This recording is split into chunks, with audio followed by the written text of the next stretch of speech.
आप पत्रकारिता पर आ गए।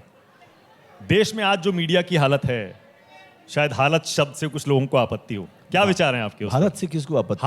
हालत मीडिया की हालत। मीडिया की हालत जी, क्या विचार हैं आपके? मेरे क्या विचार होंगे? आप अपने समुदाय के बारे में बताइए। मैंने अपने समुदाय के बारे में तब से बात की आपसे। आपके क्या विचार हैं आपके समुदाय के बारे में? न्यूज़ चैनल देखते हैं आप? न्यूज़ चैनल नहीं, बिल्कुल नहीं। तो खबरों के बारे में जब जानना होता है तो कहाँ फिर फॉलो करते हैं? फोन पे जो एप्स आती हैं। हाँ, उसमें बहुत सारे जो जिनके राइटिंग्स अच्छे लगते हैं मुझे, उनको मैं देख लेता हूँ। इनका प्रोग्राम कभी कभी जो है एक्स पे बहुत ज़्यादा राजीव रंजन का, राजीव जी का। माहौल क्या है जी? बहुत प्यारी, माहौल क्या है? बहुत प्यारा इनका इंटरव्यू होता है लोगों से, और जिस तरह से लोग आके इनसे बात करते हैं, मैं इनका रोल करना चाहूँगा।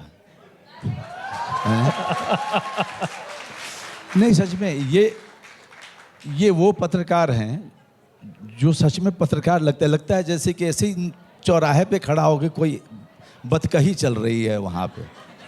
और मुझे पता था क्योंकि आप जमीन से जुड़े आदमी हैं जी, इसीलिए आपको राजीव रंजन जब माहौल क्या है जमीन पर पूछते हैं, जमीन से जुड़े आदमी से, तब आप रिलेट कर पाते हैं। नहीं, लेकिन सबसे अच्छा क्या लगता है, जमीन पे बहुत सारे लोग काम करते हैं, बहुत पत्रकार है काम करते हैं, उनको भी देखते हैं हम। इनका क्या है कि वो उस आदमी को इस तरह से इजी करते हैं ये, और खुद डिफरेंट नहीं लगते हैं, उनके जैसा ही लगते हैं ये।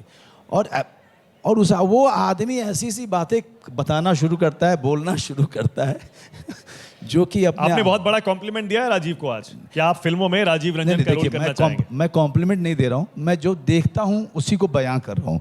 मतलब मैं कौन होता हूँ? आप लोग अपने बारे में, अपने क्राफ्ट के बारे में, पत्रकारिता के बारे में ज़्यादा जानते हैं। मैं जो देख रहा होता हूँ तो मैं एक एक्टर के तौर पे मैं देख रहा होता हूँ कि इसमें से क्या यूज़ किया जाएगा। पर जब मनोज बाजपेयी कहते हैं कि मैं न्यूज़ चैनल नहीं देखता, उसी में भी बहुत कुछ छिपा हुआ है। राजीव, आप कुछ कहना चाह रहे हैं? आपका बहुत शुक्रिया। वैसे तो तारीफ मिलती रहती है, लेकिन मुझे लगता है कि अब तक की सबसे बड़ी तारीफ है आप जैसा एक्टर मेरे प्रोग्राम को देखता है। और मेरा एक सवाल भी है, चूँकि मैं भी आप में अपने आप को देखता हूँ जी। मैं भी जब टीवी पे हम लोग जब आए थे चैनल्स में, तो जब कोई भोजपुरी बोल देता था ना, तो उसका हिंदी में एस्टन लिखा जाता था। ये प्रयोग मैंने किया कि मैं 6-8 मिनट भोजपुरी बोलता हूँ, सामने वाला भी बोलता है और वैसे ही जाता है टेलीविज़न पर।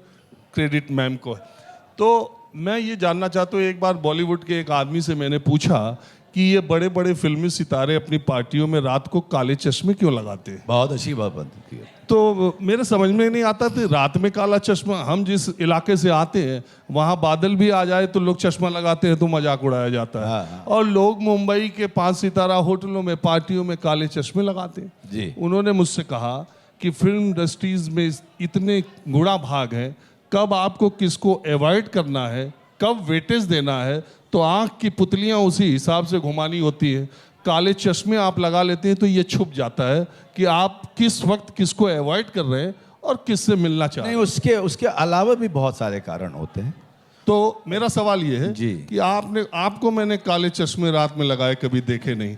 तो अभी मैं ऐसा महसूस करता हूँ कि फिल्म इंडस्ट्री में कुछ फैमिलीज का, कुछ बैकग्राउंड वाले लोगों का, कुछ रीजनल लोगों का बड़े लंबे समय तक एक दबदबा था। आप, पंकज त्रिपाठी, नवाजुद्दीन सिद्दीकी, जो हम जैसे ग्रामीण गांव परिवेश से गए, वो मुंबई में उनका एक समूह है, वो अपने आप में कंफर्टेबल फील करते हैं।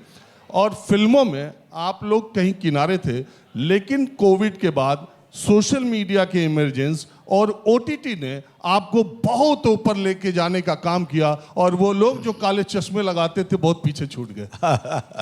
नहीं, धन्यवाद। तो इसमें सवाल कहाँ है?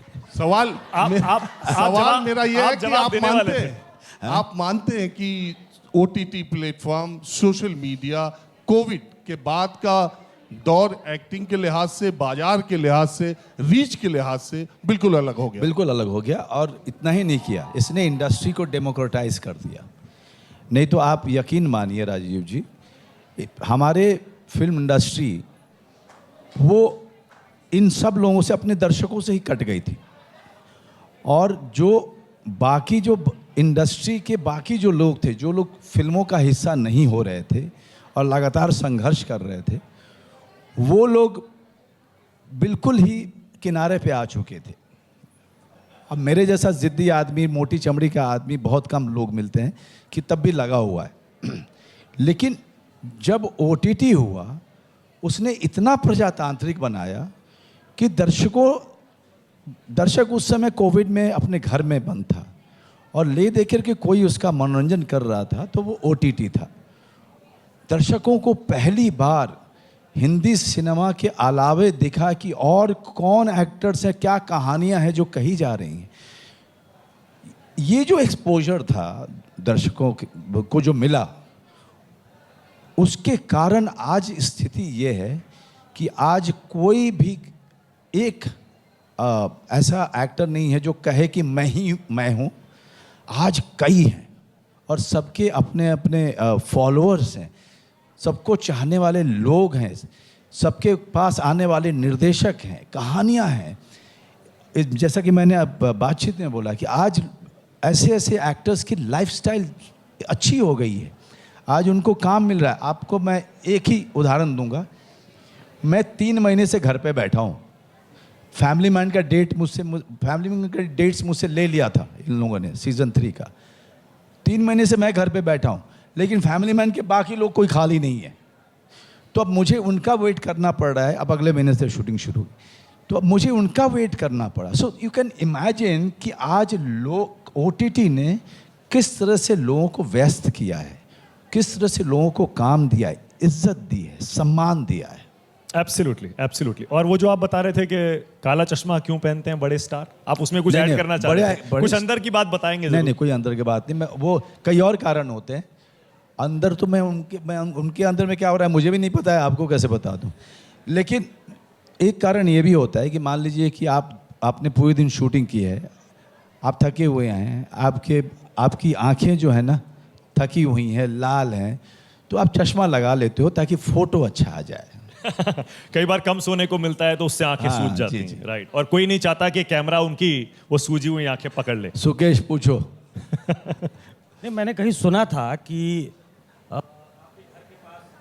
कुल्हड़ी शॉप है, कई बार आप वहाँ जाके चाय वाय पीते हैं। हाँ। तो ये जो फिल्म इंडस्ट्री के बारे में उसका एक ऑरा बहुत बड़ा है और कुछ लोग जो है उसको और बड़ा करने की कोशिश करते हैं, खासतौर पे एक्टर और एक्ट्रेसेस जो हैं वो। तो मैंने सुना कि आप किसी ज्वेलरी शॉप पे थे, आपने कोई बेढब सी कोई अंगूठी देखी, स्टोन लगा था, तो आपने पूछ लिया कि भाई किसके लिए है। उसने आपको बता दिया कि ये अमुक एक्टर के लिए है। बाद में आप किसी शूटिंग के दौरान उस सज्जन से मिले तो उन्होंने कहा कि ये न्यूयॉर्क में मेरे फ़ैन ने भेजी है, न्यूयॉर्क से। ये ऐसा कुछ हुआ था क्या? जी, ऐसा अमूमन हर हफ्ते होता है।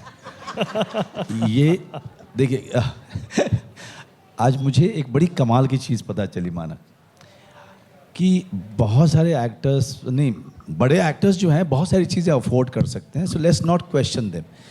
लेकिन बहुत सारे एक्टर्स जो नए नए आ रहे होते हैं, अचानक से आप देखते हो कि उनके पास में बड़ी सी गाड़ी हो जाती है। और मैं सोचता हूँ साला हम लोग तो रगड़ के कैसे भी कुछ सालों से जो है 8-10 साल से अब जो है कंफर्टेबल महसूस कर रहे हैं, ये अचानक से कैसे हुआ? तो किसी ने मुझे बोला दुबई से आप 6 महीने के लिए गाड़ी किराए पे लेके आ सकते हैं, उसका वीज़ा लगता है और 6 महीने के बाद आपको वो वापस कर देनी होती है।